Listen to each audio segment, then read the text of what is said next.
প্রিয় ছাত্ররা, আমি শুভদীপ স্যার আর তোমরা দেখছো টিউন অফ ফিজিক্স। আজকের এই ভিডিওয়ে ক্লাস 11 ফিজিক্সের বৃত্তীয় গতি চ্যাপ্টারের ছায়া প্রকাশনী বইয়ের থাকা এমসিকিউগুলোর সলিউশন করে দেখাবো। বৃত্তীয় গতি মানে সার্কুলার মোশন। তার যে প্রথম প্রবলেমটা দেওয়া আছে, একটি চাকা মিনিটে 300 বার ঘুরছে, চাকাটির কৌণিক বেগ রেডিয়ান পার সেকেন্ড এককে বার করো। কৌণিক বেগ তাকে ওমেগা দিয়ে লেখা হয় এবং omega equals to theta by t. Theta হলো কৌণিক সরণ, টি হলো সময়। তো আমরা যদি ছবি থেকে ব্যাপারটা বোঝার চেষ্টা করি, এই হলো একটা চাকা। এই চাকার ওপর থাকা কোনো একটা বিন্দু এ, চাকাটা যখন এক পাক ঘোরে তাহলে সে পুরো পথটা ঘুরে এসে আবার এতে এসে পৌঁছায় এবং সেক্ষেত্রে তার কৌণিক সরণ theta equals to 2 pi radian হয়। এখানে সেই চাকাটাই 300 বার ঘুরেছে, তাহলে মোট কৌণিক সরণ সেটা হবে 300 ইন্টু 2 পাই রেডিয়ান। এবং এই সরণ হতে ওর সময় লেগেছে 1 মিনিট। 1 মিনিট মানে 60 সেকেন্ড। তাহলে ক্যালকুলেশন করলে 5 into 2 pi, that is 10 pi radian per second. এই হলো এর চাকাটির কৌণিক বেগ। Option A is correct. বোঝা গেল? নেক্সট প্রবলেমে চলে যাই। M1 ও M2 ভরের দুটি বস্তু যথাক্রমে R1 ও R2 ব্যাসার্ধের বৃত্তপথে সমদ্রুতিতে পরিভ্রমণ করে। বৃত্ত দুটি সম্পূর্ণ করতে তাদের প্রত্যেকের একই সময় লাগলে তাদের কৌণিক গতিবেগের অনুপাত কত হবে? তাহলে আমি যদি ছবি এঁকে একটু দেখে নিই ব্যাপারটা, তাহলে এই একটা বৃত্তপথ, এই আরেকটা বৃত্তপথ, দুটোর ব্যাসার্ধগত পার্থক্য আছে, কিন্তু দুটোই এক পাক ঘুরে আসলে কৌণিক সরণ কিন্তু 2 পাই হয়, ডিফারেন্ট হয় না। তাহলে প্রথম কণাটির জন্য যদি আমি ওমেগা 1 লিখি, ওমেগা 1 ইকুয়ালস টু থিটা 1 এর জায়গায় 2 পাই ডিভাইডেড বাই সময়, তো T1 লিখলাম। ওমেগা 2 দ্বিতীয় কণাটির জন্য, M2 কণাটির জন্য, সেটার ক্ষেত্রে 2 পাই সময় T2। এবার বলেছে বৃত্ত দুটি সম্পূর্ণ করতে তাদের প্রত্যেকের একই সময় লাগে, তাহলে T1 আর T2 এই দুটো সমান, তাহলে 2 pi by T1 R 2 pi by T2 একই ভ্যালু বোঝাচ্ছে। তাহলে ওমেগা 1 ইকুয়ালস টু ওমেগা 2, অর্থাৎ ওমেগা 1 বাই ওমেগা 2 এদের অনুপাতটি 1 হবে। Option D is correct. বোঝা গেল? নেক্সট প্রবলেমে চলে যাই। কোনো বস্তু বৃত্তপথে সমদ্রুতিতে পরিভ্রমণ করলে তার ত্বরণ কোন দিকে হবে? আমি যদি ছবিটা একটু দেখি, তাহলে এই হলো একটা বৃত্তপথ। এই বৃত্তপথের এই অবস্থানে ধরলাম বস্তুটা আছে, এখন সমদ্রুতিতে ঘুরছে, তাহলে ধরলাম এই জায়গায় ওর বেগ v আছে এবং পরবর্তী এইখানে চলে এসছে এবং বেগের অভিমুখ চেঞ্জ হয়ে গেছে, বাট মান চেঞ্জ হয়নি। তো বেগের অভিমুখ চেঞ্জ হওয়া মানেও ত্বরণ থাকা। তাহলে এক্ষেত্রে সেন্টারের রেসপেক্টে আমি যদি ব্যাপারটাকে দেখি, তাহলে কৌণিক সরণ এটা হয়েছে থিটা, এবং এই থিটাটাকে যদি আমি খুব ক্ষুদ্র ধরি, স্মল ধরে নিই, তাহলে এই বেগটাকে যদি উপাংশে ভাঙি, তাহলে ভূমি উপাংশ এই কোণটাও থিটা হবে। দেখো এই কোণটা যদি থিটা হয়, এই কোণটাও থিটা, ওভারঅল এই কোণটা 90 ডিগ্রি হয়, এই কোণটাও থিটা, তাহলে এইটা হবে ভি কস থিটা। এবং থিটা যদি ক্ষুদ্র হয় তাহলে এটাকে আমরা বলতে পারি V into 1, that is V, কারণ কস থিটা, থিটার মান যখন খুব ক্ষুদ্র হয়, এটা মনে রাখবে, স্মল হবে, তখন সাইন থিটা হয়ে যায় থিটা, আর কস থিটা এটা হয়ে যায় 1 এর সঙ্গে সমান। তাহলে সেই অনুযায়ী V cos theta equals to V. তাহলে আনুভূমিক বরাবর ওর বেগের কোনো পরিবর্তন হয় না, কিন্তু উলম্ব বরাবর দেখো এই উলম্ব উপাংশ এখন কত হয়েছে? V sine theta, that is V into theta. তাহলে যেটা আগে ছিল না, যখন এতে ছিল তখন ওর ছিল না এই উলম্ব উপাংশ, সেটা এখন তৈরি হলো, তাহলে বেগের পরিবর্তন হলো এবং তার অভিমুখ কোথায়? উলম্ব বরাবর, সেন্টারের দিকে। তার জন্যই যখন কোনো বস্তু সমবৃত্তীয় গতিতে ঘোরে তখন তার একটা ত্বরণ কাজ করে, কারণ বেগের পরিবর্তনটা সেই দিকে আছে এবং সেটা সেন্টারের দিকে, অর্থাৎ ব্যাসার্ধ বরাবর কেন্দ্রের দিকে। Option C is correct. ব্যাপারটা বোঝা গেল তো? বেশ, নেক্সট প্রবলেমে আমরা চলে যাই। একটি সিলিং ফ্যান সুইচ অন করার পর 3 সেকেন্ডে 10 বার পূর্ণ আবর্তন করে। পরবর্তী 3 সেকেন্ডে যে সংখ্যক পূর্ণ আবর্তন হবে তা কত বার করতে হবে? মানে পূর্ণ আবর্তন সংখ্যা, মানে থিটার কথা বলেছে, কৌণিক সরণ বার করতে হবে। ব্র্যাকেটে বলেছে সমকৌণিক ত্বরণ ধরে নাও, মানে কৌণিক ত্বরণ যেটা হবে, যেটাকে আমরা আলফা দিয়ে প্রকাশ করি, সেটা সমান থাকবে, মানে ধ্রুবক ধরে নাও। তো ফ্যানের কথা বলেছে, তো ফ্যানের ছবি এঁকে যদি ব্যাপারটা বুঝি, এই হলো একটা ফ্যান, সেই ফ্যানটা একবার যদি পূর্ণ আবর্তন করে সেক্ষেত্রে theta equals to 2 pi radian হয়। এবার এখানে সেই ফ্যানটাই সুইচ অন করার পর 3 সেকেন্ডে 10 বার পূর্ণ আবর্তন করেছে। তাহলে প্রথমে ফ্যানটা থেমেছিল, তাহলে প্রথমে কৌণিক বেগ ω1 সেটা 0 ছিল। এরপর সুইচ অন করলাম, সময় হলো 3 সেকেন্ড সময়, এবং তার ফলে তার কৌণিক সরণ সেটা হলো থিটা ইকুয়ালস টু 10 বার পূর্ণ আবর্তন, মানে 10 ইন্টু 2 পাই রেডিয়ান, মানে 20 পাই রেডিয়ান ঘুরে গেছে। এবার আমাকে বলেছে যে পরবর্তী 3 সেকেন্ডে পূর্ণ আবর্তন কত হবে সংখ্যাটা সেটা বার করতে হবে। তাহলে প্রথম পার্ট থেকে আমরা এই আলফার ভ্যালুটা কত হয় সেটা ক্যালকুলেশন করে নেব, তারপর সেই আলফাকে কাজে লাগিয়ে পরবর্তী 3 সেকেন্ডের জন্য থিটার ভ্যালু বার করব। তাহলে এখান থেকে আমরা ফার্স্ট আলফা কত মান করব। তো কোন ফর্মুলা অ্যাপ্লাই করব? তো আমরা রৈখিক গতির ক্ষেত্রে যে ফর্মুলাটা শিখেছি সেটা হচ্ছে S equals to u t plus half a t square. তো সেটাই এক্ষেত্রে যদি অ্যাপ্লাই করি, এই ফর্মুলাটা হয়ে যাচ্ছে theta equals to ω1t plus half alpha t square. তাহলে এক্ষেত্রে ω1 যেহেতু 0, তাহলে theta equals to half alpha t square, এই ফর্মুলা হবে। তো এখান থেকে আমরা আলফা ক্যালকুলেশন করব, তাহলে alpha equals to 2 theta by t square. Theta হচ্ছে 20 পাই, তাহলে 40 পাই রেডিয়ান বাই টাইম হচ্ছে 3 সেকেন্ড, মানে 9 সেকেন্ড স্কোয়ার। তাহলে 40 pi by 9 radian per second square, এটা হলো আলফার ভ্যালু। এবং এই আলফার ভ্যালুটাকে ধরে নিয়ে আমরা এর পরবর্তী 3 সেকেন্ডের জন্য ক্যালকুলেশন করব। এবার একটা কথা ভেবে দেখো, 3 সেকেন্ড পর, প্রথম 3 সেকেন্ড পর ওর কৌণিক বেগ কত হবে সেটা তো আমি ক্যালকুলেশন করিনি। তাই এক্ষেত্রে আমি একদম শুরু থেকে ধরবো। তাহলে শুরুতে যখন ওর কৌণিক বেগ 0 ছিল, তারপর থেকে 6 সেকেন্ড পরে টোটাল কৌণিক সরণ কত হয়েছে সেটা প্রথমে ক্যালকুলেশন করব। তার মানে আমি টি এর জায়গায় আমি 6 সেকেন্ড ধরবো এবং থিটাটা টোটাল কত হলো সেটা ক্যালকুলেশন করব। আলফা তো অলরেডি আমি পেয়ে গেছি 40 পাই বাই 9। এরপর থিটাটা যেটা বেরোবে সেখান থেকে প্রথম 3 সেকেন্ডে যে 10 বার পূর্ণ আবর্তন তাকে বাদ দিয়ে দেবো, তাহলেই পরবর্তী 3 সেকেন্ডের পাক সংখ্যা পেয়ে যাব।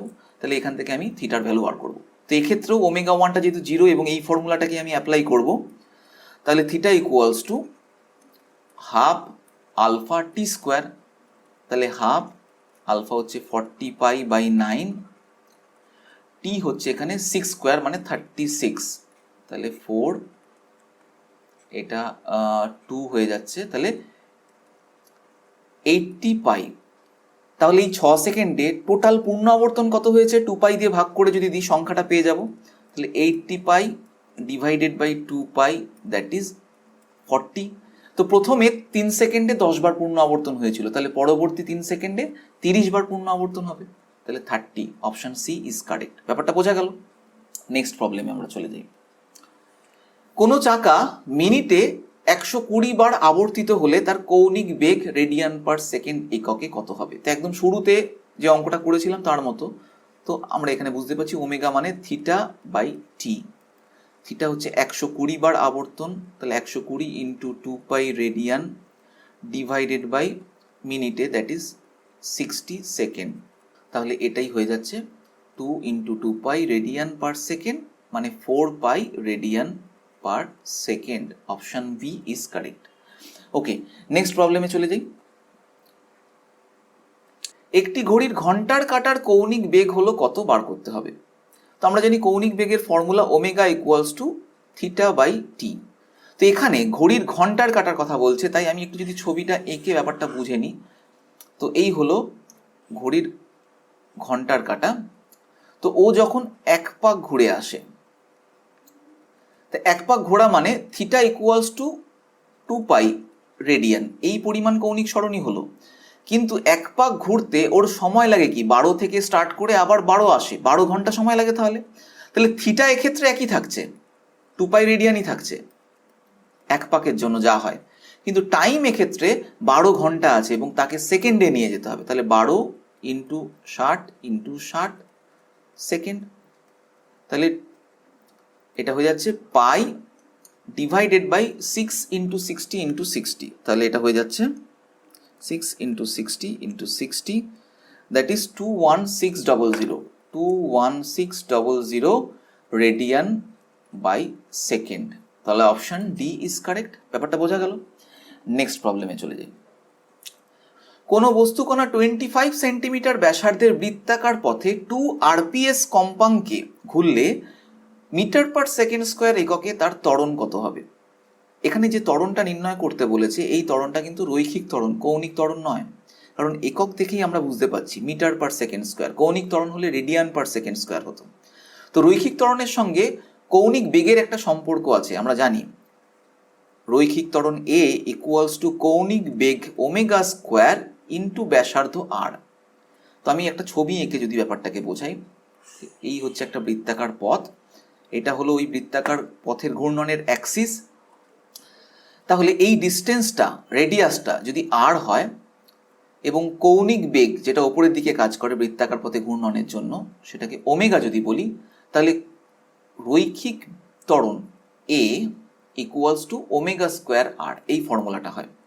তো এখানে ওমেগা কি বলে দিয়েছে? না, কম্পাঙ্ক এন বলে দিয়েছে। তো এন এর সঙ্গে ওমেগার একটা সম্পর্ক আছে, সেটা একটু দেখে নিই। আমরা জানি omega equals to theta by T, এটা আমরা জানি। এখন যদি আমি এক পাক ঘুরে আসার জন্য এই কৌণিক সরণের কথা বলি, তাহলে থিটা ইকুয়ালস টু 2 পাই বলবো, 2 পাই রেডিয়ান। আর এই এক পাক ঘুরে আসতে যে সময় লাগে সেই সময়টাকে বলা হয় পর্যায়কাল। মানে এইখানে ধরো কণাটা আছে, সে যাত্রা শুরু করলো এবং ঠিক ওই জায়গাতেই ফিরে আসলো, যে সময় লাগলো সেই সময়টাকে ক্যাপিটাল টি দিয়ে বলা হয় এবং একেই বলা হয় পর্যায়কাল। তাহলে এক পাক খেতে টি সময় লাগে, তাহলে টি সময় লাগে এক পাক খেতে। তাহলে একক সময় লাগবে, মানে এক সেকেন্ডে ক পাক ঘুরছে 1/t, আর এক সেকেন্ডে য পাক ঘোরে তাকেই বলা হয় কম্পাঙ্ক এবং কম্পাঙ্ককে এন দিয়ে লেখা হয়। তাহলে 1/T equals to small N, তাহলে ফর্মুলাটা কি হয়ে যাচ্ছে 2 পাই স্মল এন। তাহলে omega equals to 2 pi small N. তাহলে এন তো দেওয়া আছে, সেখান থেকে আমরা ওমেগা পেয়ে যাব। তাহলে ওমেগা কত এক্ষেত্রে 2 pi into 2 radian per second, এটা লিখবো, তখন আর আরপিএস লিখবো না। তাহলে 4 পাই রেডিয়ান পার সেকেন্ড। এখানে সেটাকেই বসিয়ে দিই, 4 পাই স্কোয়ার ইন্টু 25 সেন্টিমিটারে আছে, তো আমাকে তো মিটারে বার করতে হবে। তাহলে 25 সেন্টিমিটার মানে 1/4 মিটার, মানে 25/100, দ্যাট ইজ 1/4 মিটার। তাহলে কত হচ্ছে 4 দিয়ে এখানে একটা 4 কেটে যাচ্ছে, তাহলে একটা 4 থাকবে আর এখানে পাই স্কোয়ার হবে, 4 pi square metre per second square. তাহলে option C is correct. Okay, বোঝা গেল তো ব্যাপারটা ভালো করে। নেক্সট প্রবলেমে চলে যাই। একজন ট্রাক চালক হঠাৎ তার সামনে কিছু দূরে একটি দেওয়াল দেখতে পেল।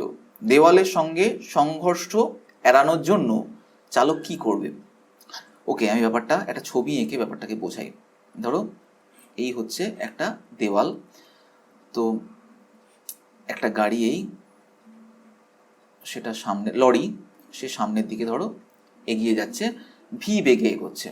তো এবার সামনে ও দেখতে পেলো যে একটা বিরাট বড় দেওয়াল আছে, তো দেওয়ালে ধাক্কা খেতে পারে। তাহলে তো দুটো ঘটনা ঘটাতে পারে, ব্রেক কষতে পারে বা ঘুরে যেতে পারে। তো এরকম হতে পারে যে ঘুরে যখন গেল সেরকমভাবে ঘুরে গেল যে এমনভাবে যে দেওয়ালে ঠিক সামনে দিয়ে ঘুরে গেল। আর আদারওয়াইজ সে ব্রেক কষলো, ব্রেক কষার ফলে গাড়ি থেমে গেল, কিন্তু যেহেতু গাড়িটা একটা ভালো ভেলোসিটিতে ছিল তাই স্কিড করে যাবে, তো স্কিড করে কিছু দূর এগিয়ে গেল কিন্তু দেওয়ালের আগেই থেমে গেল। এই দুটো ঘটনা ঘটতে পারে, তো কোনটা সে করবে? তাহলে যদি ধরে নিই যে ব্রেক কষলো, তাহলে ব্রেক কষলে সেই সময় যে ব্রেকের মাধ্যমে বলটা প্রয়োগ করে, তো এই গাড়িটার ভর যদি আমি স্মল এম বলি, তাহলে F equals to M into A. এই এ মন্দনের সৃষ্টি করবে ব্রেক কষার মাধ্যমে। এবার এই এ মন্দনের মান কত হয় সেটা ক্যালকুলেশনে যদি একটু করি, তাহলে প্রাথমিক বেগ ভি ছিল, ধরলাম এই জায়গায় এসে ওর বেগ শূন্য হয়ে গেল, যার জন্য ধাক্কা খেলো না। তাহলে অন্তিম বেগ, প্রাথমিক বেগ হচ্ছে ভি, অন্তিম বেগ সেটা শূন্য। তো ডিস্টেন্স, এই ডিস্টেন্সটাকে আমি ডি ধরে নিচ্ছি। তাহলে ডিস্টেন্স ডি, ত্বরণ বা এখানে মন্দন যেটা সেটাকে তো আমি এ ধরেছি। তাহলে এক্ষেত্রে আমরা V square equals to U square minus 2as এই ফর্মুলাতে মান বসিয়ে যদি পাই, অন্তিম বেগ সেটা শূন্য, প্রাথমিক বেগ এক্ষেত্রে ভি স্কোয়ার, তাহলে 2a ইন্টু ডি। তাহলে এখান থেকে আমরা পাচ্ছি a equals to V square by 2d। তাহলে এখানে যদি বসিয়ে দিই M V square by 2d, এই পরিমাণ বাঁধা বল ওকে প্রয়োগ করতে হবে। কিসের মাধ্যমে সেটা প্রয়োগ করবে? ব্রেক কষার মাধ্যমে। যদি ও স্কিড করতে চায়। তাহলে এটা হচ্ছে স্কিড করার জন্য, মানে ব্রেক কষার মাধ্যমে সে থেমে যেতে চাইছে, বাট ও স্কিড করে যাচ্ছে, দেওয়ালের ঠিক আগেই থেমে যাবে। তো সেক্ষেত্রে ওকে বল যেটা প্রয়োগ করতে হচ্ছে সেটা হচ্ছে এটা। এবার ও যদি ঘুরতে চাইতো তাহলে ওকে এই ডি ব্যাসার্ধের বৃত্তাকার পথেই ঘুরে যেতে হতো, এবং ঘূর্ণনের জন্য তাহলে ফর সার্কুলার পথ, তাহলে সেক্ষেত্রে ওর ঘূর্ণনের জন্য যে পরিমাণ অভিকেন্দ্র বলের প্রয়োজন হবে, তাহলে সিএফসি যদি বলি সেটা হচ্ছে এম ভি স্কোয়ার বাই আর। আমরা এই ফর্মুলাটা জানি, কারণ ওর এই মুহূর্তে বেগ হচ্ছে ভি, ওর ভর এম, তাহলে M V square by R, এবং সেটা এখানে D, M V square by D. তাহলে এখানে দুটো ফোর্স দেখতে পাচ্ছি। যদি সে ব্রেক কষার মাধ্যমে থামতে চায় তাহলে যে ফোর্সটা লাগবে সেটা হচ্ছে M V square by two D, আর যদি সে সার্কুলার পথে ঘুরে যেতে চায় ওই গাড়ির স্টিয়ারিং ঘোরানোর মাধ্যমে এমনভাবে নিজেকে কন্ট্রোল করতে হবে যাতে frictional force M V square by D হয়। এবার তুমি তো বুঝতেই পারছো কোন ফোর্সটা এখানে বেশি, তো এখানে বেশি সংখ্যা দিয়ে ভাগ করা হচ্ছে, তার মানে এফসিটা এখানে বড়, তাহলে এফসি ইজ গ্রেটার দেন এই স্কিড করার জন্য যে ফোর্সটা এফ তার থেকে বড়, তার মানে ঘর্ষণ বল তুলনামূলক ছোট হবে। তাই ওই ব্যক্তির বা ওই ট্রাক চালকের উচিত কি হবে, ব্রেক কষার মাধ্যমে থামানো, তাহলে কম বল প্রয়োগ করে গাড়িটাকে থামিয়ে দেওয়া যাবে। ঘোরানোর মাধ্যমে যদি সে ভাবতো তাহলে আরও বেশি বল প্রয়োগ করতে হতো, সেটা যদি সে না পারতো বা গাড়িটা যদি সেই পরিমাণ ঘর্ষণ বল না তৈরি করতে পারতো তাহলে গাড়িটা উল্টে যেতে পারতো বা সোজা গিয়ে দেওয়ালে ধাক্কা খেতে পারে। তাহলে ব্রেক কষার মাধ্যমে থামলেই বেস্ট হবে। অপশান এ ইজ কারেক্ট, সঙ্গে সঙ্গে ব্রেক কষবে। ক্লিয়ার হয়েছে তো ব্যাপারটা? কনসেপ্টটা ভালো করে বুঝিয়ে দিলাম। নেক্সট প্রবলেমে চলে যাই। নিচের কোনটি অলিক বল? আচ্ছা, অলিক বল মানে কি? যে বলটা সত্যিকারের অস্তিত্ব নেই, তুমি চোখে দেখতে পাবে না কিন্তু ফিল করতে পারবে। তো যখন ঘূর্ণনের, এই চ্যাপ্টারটা পুরোটাই ঘূর্ণন রিলেটেড, তাহলে আমি যদি এরকমভাবে বৃত্তাকার পথে ঘূর্ণনের কথাই বলি, তো এখানে ঘর্ষণ বল রিয়েলি তৈরি হয়। অভিকেন্দ্র বল, অপকেন্দ্র বল। তো অভিকেন্দ্র বল কি? যখন কোনো বস্তুকে বৃত্তাকার পথে ঘোরানো হয়, ধরলাম এই দড়ির সাহায্যে এই বলটাকে ঘোরাচ্ছি, তাহলে দড়ি একটা টান প্রয়োগ করবে ওই বলের ওপর এবং সেটাই অভিকেন্দ্র বল। ওকে, এবং এই সময় ও একটা বল ফিল করে যেটাকে বলা হয় অপকেন্দ্র বল। সেটা কিন্তু সত্যিকারের কাজ করে না, সেটা অজড়ত্বীয় নির্দেশতন্ত্রে থাকার জন্য ও ফিল করে। অজড়ত্বীয় মানে ত্বরণযুক্ত একটা নির্দেশতন্ত্রে থাকার জন্য। মানে ধরো এখানে বলটার কথা না ভেবে, ধরো তুমি একটা নাগরদোলায় আছো, তো সেখানে নাগরদোলাটা বৃত্তাকার পথে ঘুরছে, তো নাগরদোলার মধ্যে তুমি আছো, তো তোমাকে তো দড়ি দিয়ে বেঁধে রাখিনি, তো তুমি কি ফিল করো যে বাইরের দিকে একটা ঠেলা, যেন মনে হচ্ছে দেওয়ালের দিকে সেটে কেউ একজন ঠেলে রেখেছে আমাকে। হ্যাঁ, এই যে ফিলিংসটা হলো, এটা হলো অপকেন্দ্র বল। ওকে, তাহলে অপকেন্দ্র বল হলো অলিক বল। অভিকেন্দ্র বল অলিক বল নয়, আর মহাকর্ষ বল সেটা তো কখনোই অলিক বল নয়, তো রিয়েলি কাজ করে। ওকে, অলিক বল বা অপকেন্দ্র বল, ব্যাপারটা নিয়ে ক্লিয়ার হলো কনসেপ্ট। নেক্সট প্রবলেমে চলে যাই। ঘূর্ণায়মান টেবিল ওমেগা কৌণিক বেগে ঘুরছে। কোনো মুদ্রাকে টেবিলের কেন্দ্র থেকে 4 সেন্টিমিটার দূরে রাখলে মুদ্রাটি পিছলে যেতে শুরু করে। টেবিলের আবর্তন বেগ দ্বিগুণ করলে মুদ্রাটিকে কেন্দ্র থেকে যে দূরত্বে রাখলে পিছলতে শুরু করবে তা কত বার করতে হবে। তার মানে এই অঙ্কের মধ্যে দুটো পার্ট আছে, তো আমরা ছবি এঁকে ব্যাপারটাকে একটু বোঝার চেষ্টা করি। তাহলে এই হলো একটা টেবিল, এই হলো টেবিলের অ্যাক্সিস, এবং সেই টেবিলটা ওমেগা অ্যাঙ্গুলার বেগ নিয়ে ঘুরছে। তো ধরলাম ওর অ্যাক্সিস থেকে 4 সেন্টিমিটার দূরত্বে এরকম জায়গায় একটা কয়েন রাখা আছে। তো এই কয়েনের ওপর যে যে ফোর্স কাজ করছে, বৃত্তাকার পথে ঘুরছে, তার মানে ওর উপর একটা অপকেন্দ্র বল কাজ করবে, যেটা ও ফিল করবে, সেটা বাইরের দিকে, এবং তার ভ্যালু হবে কি এম ওমেগা স্কোয়ার আর। যেহেতু এখানে ওমেগা দিয়ে আছে, না হয়তো তুমি যদি ভি বলে দিত তাহলে এটাকে আমরা লিখতাম M V square by R, এটা তো আমরা চিনি। তো এছাড়া ওর উপর আরেকটা ফোর্স কাজ করছে, কারণ এই অপকেন্দ্র বলের জন্য এই কয়েনটা কিন্তু ছিটকে বাইরে বেরিয়ে যাচ্ছে না। তাহলে সেই ফোর্সটা হচ্ছে ফ্রিকশনাল ফোর্স, যেটা টেবিল ওই কয়েনের ওপর সামনের দিকে বা সেন্টারের দিকে প্রয়োগ করছে। ওকে, তাহলে এই ফ্রিকশনাল ফোর্সটা এখানে আমরা লিমিটিং কেস বলবো। কেন? কারণ বলেছে যে মুদ্রাটি পিছলে যেতে শুরু করবে, মানে একদম লিমিটিং কেস। তাহলে FL equals to M omega square R, এর সঙ্গে সমান। এবার বলেছে আবর্তন বেগ দ্বিগুণ করা হলো, তার মানে ওমেগা যেটা ছিল সেটাকে বাড়িয়ে 2 ওমেগা করে দেওয়া হবে, এবং সেক্ষেত্রে এই কয়েনটাকে কোথায় রাখলে এই কয়েনটা আগের মতোই পিছলে যাওয়ার উপক্রম করবে, মানে এখন আর ওই জায়গায় রাখলে হবে না, কারণ এখানে যেহেতু ওমেগাটা বেড়ে গেছে তাহলে অপকেন্দ্র বল বেশি হয়ে যাবে, তো এফএল সেই পরিমাণ ফোর্স সাপ্লাই করতে পারবে না, মানে ছিটকে যাবে। তাহলে কি করতে হবে না, এই মুদ্রাটাকে এই জায়গা থেকে একটু কাছে নিয়ে যেতে হবে, তার মানে এরকম জায়গায় একটু কম ডিস্টেন্স এনে রাখতে হবে। তো চলো আমরা যদি ফর্মুলার সাহায্যে করার চেষ্টা করি, তাহলে প্রথম ঘটনায় FL is equals to M omega square R, এবং দ্বিতীয় ঘটনায় ওই এফএল এর সঙ্গে এম ওমেগার জায়গায় আমরা লিখবো 2 ওমেগা তার হোল স্কোয়ার। এখানে আর আর আর নেই, এখানে আরটা ডিস্টেন্সটা চেঞ্জ হয়ে গিয়ে আর ড্যাশ হয়ে গেছে, তাহলে আর ড্যাশ। ওকে, তাহলে এই দুটোই এফএল এর সঙ্গে সমান, তাহলে আমি লিখতে পারি M omega square R equals to M 4 omega square R dash. তাহলে এম এম এখানে কাটছে, ওমেগা স্কোয়ার কাটছে, তাহলে R dash is equals to R by 4। আর বলেছে কত, 4 সেন্টিমিটার, 4/4 দ্যাট ইজ 1 সেন্টিমিটার। তাহলে বর্তমানে এই যে নতুন যে ডিস্টেন্সে এনে কয়েনটাকে রাখতে হবে ওই ওমেগা দ্বিগুণ হওয়ার পর, সেটা হলো 1 সেন্টিমিটার দূরত্বে। Option A is correct. হ্যাঁ, ব্যাপারটা বোঝা গেল তো? নেক্সট প্রবলেম চলে যাই। কনসেপ্টে কোনো অসুবিধা থাকলেই আমাকে কমেন্ট বক্সে লিখে জানাবে তোমাদের অসুবিধাগুলো। ওকে, 11 নম্বর প্রবলেম। একজন সাইকেল আরোহী ভি বেগে আর ব্যাসার্ধের একটি বৃত্তাকার পথের বাঁক ঘোরার সময় আনুভূমিকের সঙ্গে যে কোণে আনত হবে তা হলো কত? তো এটা আমরা একদম ডিরেক্ট বলে দিতে পারি, এর ওপর বইতে দেওয়া আছে theta equals to tan inverse V square by R G, option A correct হবে। তাও আমি কনসেপ্টটা বোঝানোর জন্য এখানে একটু ব্যাপারটা দেখিয়ে দিচ্ছি। দেখো, এই ধরো একজন সাইকেল আরোহী,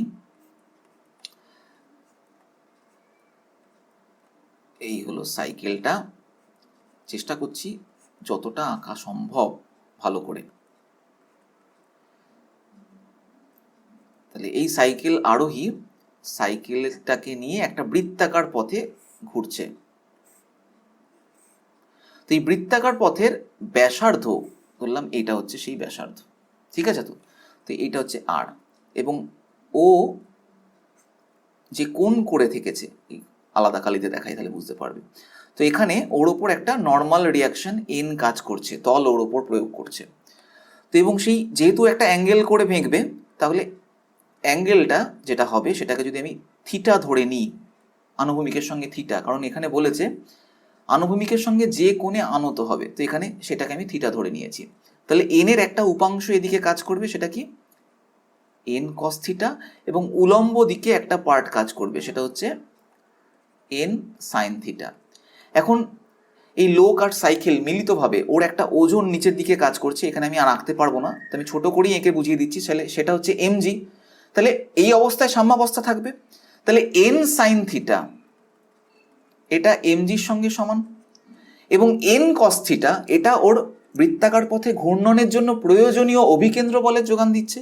তো ধরলাম এই লোকটি ভি ভেলোসিটি এই দ্রুতিতে ঘুরছে, তাহলে ওর ওপর এই N cos theta equals to M V square by ডিস্টেন্সটা যেহেতু আর, বৃত্তের ব্যাসার্ধ যেটা আর, সেটাই হলো ওর অভিকেন্দ্র বলের যোগান দিচ্ছে। তাহলে এই দুটোকে যদি আমি অনুপাত বার করি, তাহলে tan theta equals to M G divided by M V square by R, M M কাটছে, তাহলে R G by V square. Therefore theta equals to tan inverse R G by V square. তাহলে এখানে option B correct. Option এটা কেন হলো না? কারণ এই অপশন এটা তখনই হয় যদি অ্যাঙ্গেলটা উলম্বের সঙ্গে হয়। বইতে এটা করা আছে, এবং বইতে বলা আছে যে উলম্বের সঙ্গে, উলম্ব দিকের সঙ্গে লোকটি থিটা কোণে বেঁকে রয়েছে, তাহলে এই কোণটাকে ধরে নেয় বইতে, কিন্তু এখানে আনুভূমিকের সঙ্গে যে কোণ হবে সেটা বার করতে বলেছে, এবং তাকে আমরা থিটা ধরেছি, এবং সেই থিটার ভ্যালু হলো tan inverse R G by V square. Option B is correct, option A কিন্তু নয়। ব্যাপারটা ক্লিয়ার হয়েছে? নেক্সট প্রবলেমে চলে যাই। এর জন্যই কনসেপ্টটা বোঝা খুব দরকার, না হলেই ভুল হয়ে যাবে মুখস্থ করলে। 12 নম্বর প্রবলেম। একটি গাড়ি 10 মিটার পার সেকেন্ড সমদ্রুতিতে 10 মিটার ব্যাসার্ধের একটি আনুভূমিক বৃত্তাকার পথে চলছে। একটি ওলন পিণ্ডকে 1 মিটার দীর্ঘ একটি হালকা দণ্ডের সাহায্যে গাড়ির ছাদ থেকে ঝোলানো হয়েছে। দণ্ডটি আনুভূমিক পথের সঙ্গে যে কোণ করে তা কত বার করতে হবে।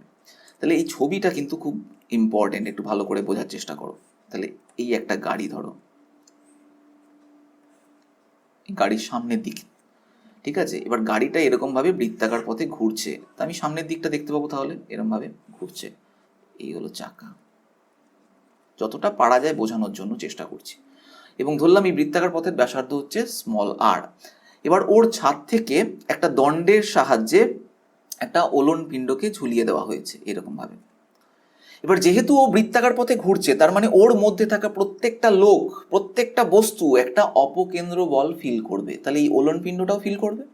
এবং আমরা দেখেওছি, আমরা গাড়ির সাথে সাথে এরকমভাবে বেঁকে যাই তো, যেদিকে বেঁক নেয়, যদি এরকমভাবে বেঁক নেয় তাহলে আমরা এদিকে বেঁকে যাই, এদিকে হয় তাহলে এরকমভাবে বেঁকে যাই, এই ঘটনা আমরা দেখেছি। তাহলে এক্ষেত্রে গাড়িটা যেহেতু এইভাবে বেঁকে যাচ্ছে, তাহলে ওই ওলন পিণ্ডটা এই বরাবর এই ডিরেকশনে বেঁকে যাবে। কেন বেঁকলো? কারণ ওর উপর একটা অপকেন্দ্র বল কাজ করছে বাইরের দিকে, ঠিক ব্যাসার্ধের উল্টো দিকে। এবং তার ভ্যালু কত হবে? যদি ভি বেগে ঘোরে, ত্রুটির ভ্যালু যদি ভি হয়, তাহলে M V square by R, এটা হবে ওর ওপর ক্রিয়াশীল অপকেন্দ্র বল। এছাড়া আরেকটা জিনিস কাজ করছে, সেটা হচ্ছে এই দড়ি বরাবর টান। তাহলে এখানে এই ফোর্সগুলোকে যদি আমরা একটু রিজলভ করে ব্যাপারটা বোঝার চেষ্টা করি, তাহলে এখানটা আমি অন্য একটা জায়গায় এঁকে নিই। এই হচ্ছে ওলন পিণ্ডটা, এইদিকে টেনশন কাজ করছে এবং দড়ি বরাবর, আর এইদিকে অপকেন্দ্র বল এম ভি স্কোয়ার বাই আর কাজ করছে। তো এবার আমি এটাকে উপাংশে ভেঙে নেব। তো এই একটা উপাংশ, এই বরাবর, এই বরাবর একটা উপাংশ। তো এই কোণটাকে ধরো আমি থিটা বলছি, কারণ উলম্বের সঙ্গে কত কোণ সেটা বার করতে হবে। তো এই কোণটা যদি থিটা হয়, তাহলে উলম্বের সঙ্গে এই কোণটাও থিটা হবে, তাহলে সেই অনুযায়ী এটা থিটা ধরলাম। তাহলে টি এই বরাবর উপাংশ যেটা হচ্ছে টি কস থিটা, এটা হচ্ছে টি সাইন থিটা। আর এই ওলন পিণ্ডটির একটা ওজন থাকবে, সেটা হচ্ছে এমজি। তাহলে দেখতে পাচ্ছি টি কস থিটা সাম্যাবস্থায় আছে, এই অবস্থায়, তাহলে টি কস থিটা এটা এমজির সঙ্গে সমান। আর টি সাইন থিটা এটা এম ভি স্কোয়ার বাই আর এর সঙ্গে সমান। তাহলে আবার আগের মতন এখানে এটাকে 1 বলছি, এটাকে 2 বলছি। তাহলে 1/2 যদি করি, তাহলে tan theta equals to M V square by R divided by M G, that is, তাহলে tan theta equals to V square by R G. তো এবার ভি আর জি এর ভ্যালুগুলোকে যদি বসাই, তো এখানটায় আমি মুছে দিয়ে এই পার্টটায় করছি। Tan theta equals to V এর ভ্যালু হচ্ছে 10 মিটার পার সেকেন্ড, তাহলে 10 স্কোয়ার ডিভাইডেড বাই আর হচ্ছে 10 মিটার, জি সেটাকেও 10 ধরে নিতে বলেছে। তাহলে এখানে নিচেও 10 স্কোয়ার, ওপরেও 10 স্কোয়ার, তাহলে 1, তাহলে theta equals to 45 degree. Option C is correct. Clear? একদম সহজ ব্যাপারটা। বেশ, এবার নেক্সট প্রবলেমে চলে যাই। রাস্তা ও চাকার ঘর্ষণ গুণাঙ্ক 0.6, গাড়ির সর্বোচ্চ কত বেগে 150 মিটার ব্যাসার্ধ বিশিষ্ট একটি বাঁক নিরাপদে অতিক্রম করতে পারবে? তো একটু ভালো করে বুঝবে ছবিটা। তো এই হলো ধরো বৃত্তাকার রাস্তা, যেটা এটা হচ্ছে ব্যাসার্ধ আর। তো একটা গাড়ি যাচ্ছিল, এই হলো চাকা। তো এক্ষেত্রে চাকার ওপর একটা ঘর্ষণ বল কাজ করে। কোন দিকে কাজ করবে? কারণ এই গাড়িটার ওপর একটা অপকেন্দ্র বল বাইরের দিকে আছে, ও ফিল করবে বৃত্তাকার পথে ঘোরার সময়। এবং যদি ওর বেগ দ্রুতির মান ভি হয়, তাহলে ওর ওপর বাইরের দিকে অপকেন্দ্র বলের মান এম ভি স্কোয়ার বাই আর। এখন এই চাকা বরাবর, চাকার তলের ওপর রাস্তা একটা ফ্রিকশনাল ফোর্স এই অভিকেন্দ্র বলের যোগান দেবে অপকেন্দ্র বলকে নালিফাই করার জন্য, এবং তার ফলে এই গাড়িটা বৃত্তাকার পথে ঘুরবে। এই হলো কন্ডিশন। তাহলে F equals to M V square by R, এটা যোগান দিচ্ছে। এখন এফ মানে কি আমরা জানি, এটা যদি লিমিটিং কেস ধরে নিই, একদম এক্সট্রিম কেস, এর থেকে বেশি অপকেন্দ্র বল হলে ও ছিটকে যাবে। তাহলে লিমিটিং কেস মানে এটাকে এফ এল ধরতে পারি, এবং এই ধরনের ক্ষেত্রে বলে দেয় না যখন, তখন আমাদের সেটাই ধরে নিতে হয়। ওকে, তাহলে এই গাড়ির একটা ওজন এমজি এদিকে আছে, লম্ব প্রতিক্রিয়া রাস্তা ওর ওপর প্রয়োগ করছে, যেটা এন ওপরের দিকে, N equals to MG of course. তাহলে F L equals to M V square by R. F L এর জায়গায় আমি লিখতে পারি mu into N equals to MV square by R, কারণ সীমাস্থ ঘর্ষণ বল is equals to mu into N হয়, এটা আমরা ঘর্ষণের চ্যাপ্টারে পড়েছি। এখন এন মানে এমজির সঙ্গে সমান এমভি স্কোয়ার বাই আর, তো এম এম কেটে যাচ্ছে, আমাকে এখানে বার করতে হবে যে সর্বোচ্চ কত বেগে, তার মানে ভি বার করতে হবে। তাহলে V square equals to mu R G, তাহলে V equals to root mu R G. তো রুটের এখানে মিউ এর ভ্যালুটা আছে কত 0.6, আর বলেছে 150, জিটাকে আমি 10ই ধরে নিচ্ছি এখানে স্পেসিফিকভাবে যেহেতু কিছু বলেনি। তাহলে ভিটা মিটার পার সেকেন্ড ইউনিটে বেরোবে। তো দেখে নিই ক্যালকুলেট করে, এটা হয়ে যাচ্ছে 150 ইন্টু 10 ইন্টু 0.6, দ্যাট ইজ 900। তাহলে V equals to root 900 metre per second, that is 30 metre per second. Okay, option C is correct. সহজে বুঝতে পারলে তো? কোনো অসুবিধা থাকলে তোমাদের বারবার করে বলছি, তোমরা আমাকে কমেন্ট বক্সে লিখে জানিও। 14 নম্বর প্রশ্ন, 1 কেজি ভরের একটি বস্তু সুতো দিয়ে বেঁধে একটি আনুভূমিক সমতলের ওপর রাখা হলো। সুতোটিকে আনুভূমিক রেখে 3 RPM এ কৌণিক বেগে বস্তুটিকে বৃত্তাকার পথে ঘোরাতে শুরু করা হলো। এখন সুতোটির টান 4 গুণ করা হলে বস্তুটির পরিবর্তিত বেগ কত হবে সেটা ক্যালকুলেশন করতে হবে। তো এখানে RPM ইউনিটে কৌণিক বেগটা বলে দিয়েছে। RPM বলতে রিভলিউশন পার মিনিট, ঠিক আছে? তাহলে আমি যদি এটা ওমেগা দিয়ে বার করতাম তাহলে হতো 3 into 2 pi radian per minute, বা 3 into 2 pi divided by 60 radian per second. আমাকে করার দরকার নেই, আমি এটা বলে দিলাম কনসেপ্টটা। এখানে অ্যান্সারটা যেটা সেটা RPM এ দিয়েছে, তাহলে RPM এ রেখেই করবো। তো এবার এখানে যেটা বলেছে সেটাকে যদি ছবিতে আঁকি, তাহলে এই হলো 1 কেজি ভরের বস্তু, এটাকে একটা আনুভূমিক জায়গায় রেখেছে এবং আনুভূমিকভাবেই ঘোরানো হচ্ছে এই অ্যাক্সিসের রেসপেক্টে, ও এদিকে এইভাবে বৃত্তাকার পথে ঘুরবে, ঠিক আছে? তো এরম ভাবে। তাহলে প্রথমে যখন ঘুরছিল তখন ওর কৌণিক বেগ 3 RPM ছিল। তাহলে সুতোর টান টি, এটা এখানে প্রয়োজনীয় অভিকেন্দ্র বলে যোগান দিচ্ছে। তাহলে T equals to M omega square R, যেখানে আর হচ্ছে ব্যাসার্ধ এবং ওমেগা হচ্ছে কৌণিক বেগের মান। তো এখানে এটা, এর পরবর্তী ক্ষেত্রে এই টানটাকে 4 গুণ করে দেওয়া হয়েছে। তাহলে 40 ইকুয়ালস টু এম, কৌণিক বেগ কত হবে চেঞ্জ হয়ে সেটাকে আমি লিখবো ওমেগা ড্যাশ স্কোয়ার ইন্টু আর, ওই একই ব্যাসার্ধে ঘোরানো হচ্ছে। তাহলে এবার এই টি এর ভ্যালুটা এখানে যদি বসিয়ে দিই, so 4 M omega square R equals to M omega dash square R, এখানে এম এম কাটছে আর কাটছে, তাহলে omega dash is equals to 2 omega, ওমেগার ভ্যালু দেওয়া আছে 3 RPM, তাহলে 6 RPM। নতুন যে কৌণিক বেগটা হবে ওমেগা ড্যাশ যদি বলি, সেটা হলো এখানে যখন 40 হয়ে যাচ্ছে তখন সেটা হচ্ছে 6 RPM। Option A is correct. এখানে অপশান বি কারেক্ট বলেছে, কিন্তু আমার মনে হয় এই অপশান বিটা ঠিক বলেনি, অপশান এ কারেক্ট হতো। তাহলে আজকে এখান পর্যন্তই থাক। নেক্সট ভিডিওতে আমি এর পর থেকে বাকি যে কটা আছে সব কটাকে করিয়ে দেবো। নেক্সট ভিডিওতে আবার তোমাদের সঙ্গে দেখা হবে। এখনকার মতন এখানেই শেষ করছি। কেমন লাগলো সেটা জানিয়ে অবশ্যই আমাকে কমেন্ট করো, আর ভালো লাগলে লাইক ও শেয়ার করতে ভুলো না। যারা এখনও সাবস্ক্রাইব করোনি তাড়াতাড়ি সাবস্ক্রাইব করে নাও। নেক্সট ভিডিওতে আবার দেখা হচ্ছে, টাটা।